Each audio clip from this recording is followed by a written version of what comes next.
Nabi Nuh berdakwah selama 950 tahun dan ini bukanlah waktu yang singkat, brother. Ini adalah waktu yang sangat lama.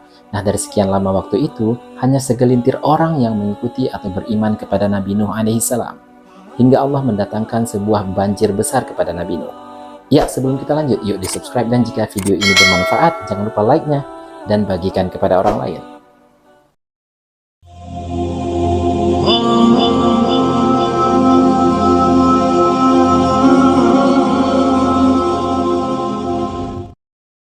Assalamualaikum warahmatullahi wabarakatuh. Ya, brother, ini adalah kisah tentang Nabi Nuh alaihi salam. Nabi Nuh diutus untuk Bani Rasib. Bani Rasib ini adalah bani yang terkenal atau kaum yang terkenal dengan kemusyrikannya dan juga dengan kezaliman mereka. Ya, pada awalnya nih, Bani Rasib ini adalah penduduk atau kaum yang beriman. Ada 5 orang soleh di antara mereka, yaitu Wad, Suwa, Yahud, Ya'uq, dan Nasr. Nah, setelah 5 orang ini meninggal, maka mulailah Bani Rasib ini tersesat. 5 orang tadi yang mereka kagumi atau yang mereka anggap sebagai ulama lah di antara mereka jadikan patung. Lama-kelamaan mereka malah menyembah patung ini. Ya, mereka akhirnya syirik kepada Allah. Mereka menganggap bahwa patung-patung ini yang 5 orang tadi yang telah meninggal itu sebagai pembawa berkah dan kemakmuran bagi mereka. Dan ini adalah jalan yang batil atau jalan yang salah.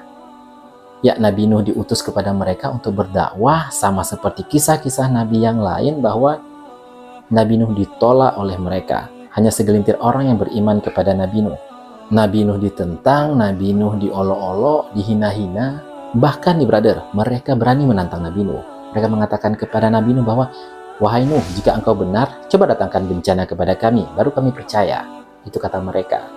Nah, setelah sekian lama nih Nabi Nuh berdakwah kepada mereka menolak Nabi Nuh, mereka menentang Nabi Nuh. Hanya segelintir orang yang beriman kepada Nabi Nuh. Akhirnya Allah pun memerintahkan Nabi Nuh untuk membuat sebuah bahtera atau kapal yang sangat besar. Nah, Nabi Nuh pun akhirnya membuat kapal tersebut bersama para pengikutnya yang beriman yang sedikit tadi. Dan selama Nabi Nuh membuat kapal itu, mereka yang menentang Nabi Nuh semakin menentang dan semakin mengolok-olok Nabi Nuh. Mereka berkata kepada Nabi Nuh bahwa ini si Nuh ini udah nggak waras nih, ngapain dia buat kapal yang besar nih? Pasti nggak masuk akal, ini udah nggak waras si Nuh ini. Itu kata mereka kepada Nabi Nuh. Mereka terus mengolok dan menentang Nabi Nuh alaihissalam. Ya, Nabi Nuh pun dengan tegar dan dengan kuat pun akhirnya tetap melaksanakan atau melanjutkan membuat kapal itu bersama pengikutnya yang beriman. Kapal tersebut siap selama 40 hari. Nah, kapal Nabi Nuh ini terdiri dari 3 tingkatan, brother. Tingkatan yang paling atas itu nanti akan diisi oleh burung-burung, tingkatan kedua itu akan diisi oleh manusia, dan tingkatan paling bawah itu akan diisi oleh binatang atau hewan melata dan hewan-hewan buas. Nah, kemudian apa tanda-tanda akan datangnya bencana besar itu atau banjir besar yang dijanjikan Allah? Ya, Allah mengatakan kepada Nabi Nuh bahwa pertandanya adalah akan keluar percikan air di tempat pembakaran anaknya Nabi Nuh, yaitu Sam. Nabi Nuh pun akhirnya datang ke rumah si Sam, anaknya Nabi Nuh yang paling tua, yang usianya 300 tahun. Nabi Nuh berkata kepada Sam dan kepada istrinya bahwa azab Allah akan datang, yaitu musibah besar, sebuah banjir yang sangat besar.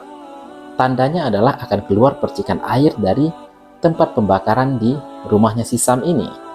Nah, akhirnya pun tanda itu terjadi, keluar percikan air, dan hujan pun turun. Semakin lama hujan itu semakin lebat dan deras. Nabi Nuh pun kemudian mengajak para pengikutnya nih untuk naik ke kapal yang telah selesai tadi, kapal yang besar tadi. Ya, kemudian 40 orang laki-laki dan 40 orang perempuan menaiki kapal itu, bro. Dan hewan-hewan diperintahkan Allah untuk menaiki kapal itu secara berpasang-pasangan. Ya, akhirnya mereka pun menaiki kapal itu. Setelah mereka menaiki kapal itu, hujan yang terus datang tadi semakin lebat dan semakin deras. Hingga akhirnya hujan itu menjadi sebuah luapan air yang besar dan banjir pun datang, brother. Setelah banjir datang dan meluap tinggi, Nabi Nuh pun mengajak anaknya yang lain yang bernama Kan'an. Ya, anaknya yang satu ini nih nggak mau dengar sama Nabi Nuh. Ia menentang Nabi Nuh alaihissalam. Ketika diajak naik kapal, anaknya ini malah berkata, nggak apa-apa, aku akan naik ke tempat yang paling tinggi, aku akan naik ke gunung yang paling tinggi untuk menyelamatkan diri. Padahal sudah jelas, brother, hujan ini menyebabkan banjir yang besar, yang gunung-gunung tinggi pun akan tenggelam.